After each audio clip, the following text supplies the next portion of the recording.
Si rafforza l'alleanza tra Grande Sud ed il movimento Epolis che sostiene il candidato sindaco di Agrigento Salvatore Pennica. Nell'ottica di un auspicato rinnovamento generazionale, oggi il confronto con i giovani che intendono impegnarsi in politica. Il quarto incontro per la costituzione dell'assemblea organizzativa del coordinamento provinciale di Grande Sud Giovani. Oggi questo comitato di reggenza che si viene a formare all'interno del partito di Grande Sud si porterà avanti durante questi mesi, proprio perché ogni paese della provincia di Agrigento dovrà avere un comitato di reggenza per poi fare una grande assemblea provinciale con un coordinamento e un coordinatore e un consiglio direttivo. Il mio personalmente, insieme a tutti gli altri giovani, è un sostegno verso le idee, verso il cambiamento che questa città ha bisogno e necessita per dare la possibilità a tutti i giovani di rimanere qui e fare di questa città il loro punto di forza. Il candidato sindaco di Agrigento di Epolis, Salvatore Pennica, si è presentato indossando una cravatta arancione, scelta non casuale. Cravatta arancione perché dà vivacità alla mia immagine. Dico che ho un'immagine grigia e quindi prendo il sorriso dei giovani di Grande Sud, lo adotto e vorrei tramutarlo in un'azione di governo virtuosa.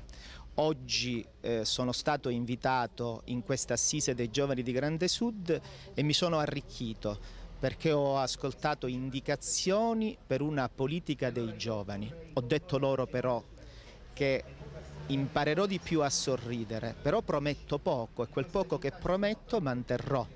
Grande Sud ed i suoi giovani sono una risorsa in questa città ed un sindaco che vuole governare deve sapere ascoltare e mettere le idee dei giovani al centro del programma. In un periodo di grandi difficoltà per il Paese, per la Sicilia ed anche per Agrigento, un sindaco che tipo di risposte può dare ai giovani oggi? Immaginando un percorso virtuoso tra il comune, l'università e le attività commerciali ed i locali.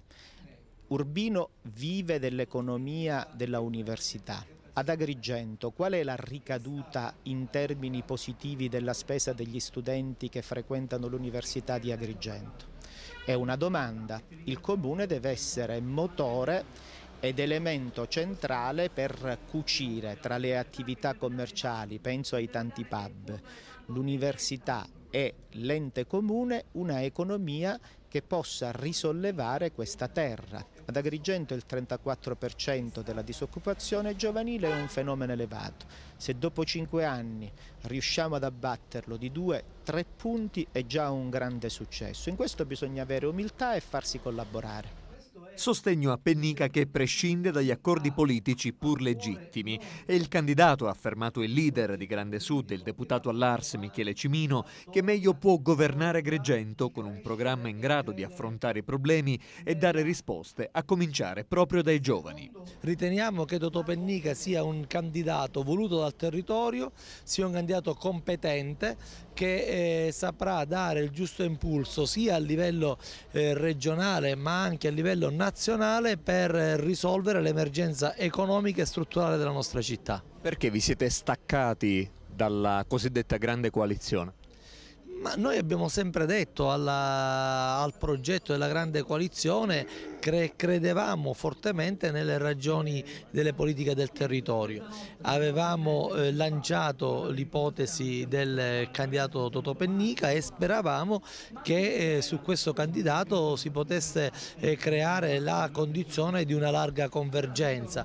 La grande coalizione non ha gradito il coinvolgimento del PDL.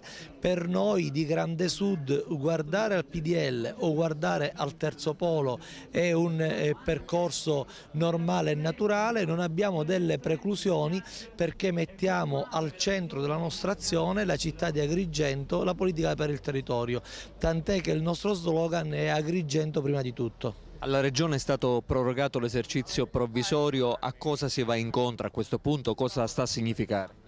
Ma cosa sta a significare? Che un governo tecnico di professori e di luminari non dovrebbe fare questi errori da grande incompetenza. Non era mai successo nella storia della regione che l'assemblea regionale esitava un bilancio che di fatto merita soltanto il voto finale, perché ormai è stato apprezzato sia dalla Commissione che nei singoli emendamenti dall'assemblea, e si ritorna indietro perché, guarda caso, ciò che io avevo già detto in aula con un mio intervento, le entrate che erano state attribuite al bilancio erano delle entrate non veritiere.